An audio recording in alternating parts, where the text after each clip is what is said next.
بیماریاں دو طرح کی ہوتی ہیں، ایک روحانی اور ایک جسمانی۔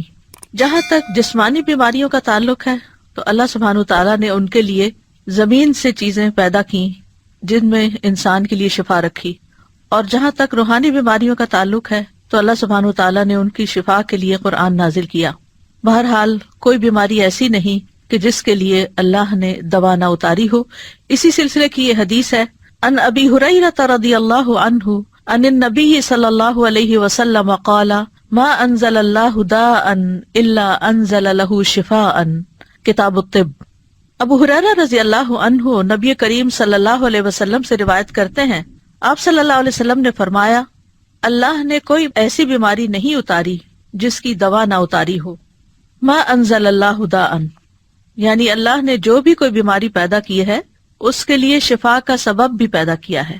یعنی جسمانی بیماریوں کے لیے بھی اور روحانی بیماریوں کے لیے بھی، یعنی کوئی بھی بیماری ایسی نہیں۔ ما انزل اللہ داء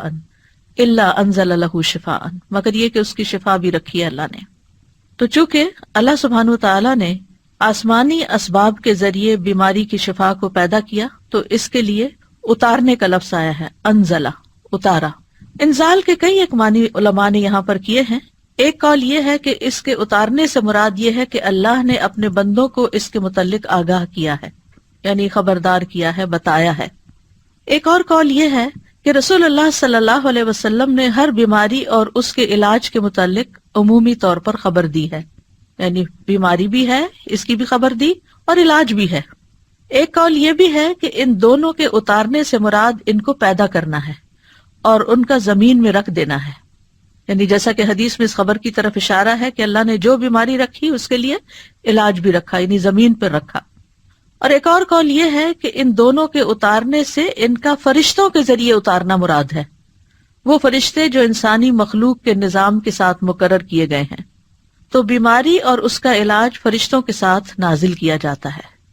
اور ایک قول یہ بھی ہے کہ اکثر بیماریاں اور ان کے علاج بارشوں کے اتارنے کے ذریعے سے ہوتے ہیں، جن سے غذائیں اور دوائیں اور دیگر چیزیں پیدا ہوتی ہیں۔ یعنی بارش اترتی تو زمین بہت کچھ اگاتی ہے، تو پھر اس میں بعض اوقات کچھ زمینیں ایسی ہوتی ہیں یا کوڑے کے ڈھیر ایسے ہوتے ہیں کہ جن پہ بارش پڑتی ہے تو وہاں سے جراثیم پیدا ہو کر بھی فضا میں پھیلتے ہیں، وہ بھی بیماریوں کا سبب بنتے ہیں۔ اسی طرح اچھی زمینوں پر جب بارش پڑتی ہے تو اچھی غذائیں پیدا ہوتی ہیں جو بندوں کو صحت مند رکھنے میں کام آتی ہیں، اور انہی میں پھر جنگلوں کے اندر ایسی جڑی بوٹیاں پیدا ہوتی ہیں کہ جن سے علاج کیا جاتا ہے۔ تو بہرحال دونوں چیزیں مقدر ہیں، اللہ کی تقدیر میں سے ہیں، اور یہ اللہ سبحانہ وتعالیٰ کی مخلوق پر ایک مکمل مہربانی ہے کہ اگر اللہ تعالیٰ نے انسان کو بیماری کے ذریعے آزمایا ہے تو اس کے علاج کے لیے یا حل کے لیے اللہ نے دوائیں بھی پیدا کی ہیں۔ جیسے انسان اگر گناہ کے ذریعے آزمایا جاتا ہے، یعنی نفس کے کسی شر کی وجہ سے یا شیطان کی وجہ سے وہ آزمائش میں ہے، تو اللہ سبحانہ وتعالیٰ نے ایسے اعمال بھی بتائے ہیں کہ جو گناہوں کو مٹانے کا سبب بنتے ہیں، جیسے استغفار وغیرہ ہے۔ اسی طرح ایک اور حدیث سے ہمیں یہ بھی پتہ چلتا ہے کہ سال میں ایک رات وبا اترتی ہے، اور یہ صحیح مسلم کی روایت ہے۔ نبی صلی اللہ علیہ وسلم نے فرمایا کہ برتن ڈھانپ دیا کرو اور مشکیزوں کے منہ باندھ دیا کرو، کیونکہ سال میں ایک رات ایسی بھی آتی ہے جس میں وبائیں اترتی ہیں اللہ کے اذن کے ساتھ، اور وہ ایسے برتن پر جسے ڈھانپا نہ گیا ہو یا وہ مشکیزہ جس کا منہ نہ باندھا گیا ہو اس پر سے گزرتی ہیں تو اس میں وہ داخل ہو جاتی ہیں۔ مثلاً پینے کی کوئی چیز رکھی ہوئی ہے، رات بھر ننگی رہی ہے اور اس میں وہ وبا داخل ہو چکی ہے، بیماری داخل ہو چکی ہے، اور صبح ہم اٹھتے ہیں اور بغیر بسم اللہ پڑھے اس کو پی جاتے ہیں تو بیماری جسم کے اندر چلی جاتی ہے۔ پھر ایک بندے کے اندر جراثیم آتے ہیں تو وہاں سے وہ دوسرے کو لگ جاتے ہیں، تیسرے کو لگ جاتے ہیں، اور پھر وہ بیماری بہت سو تک پھیل جاتی ہے۔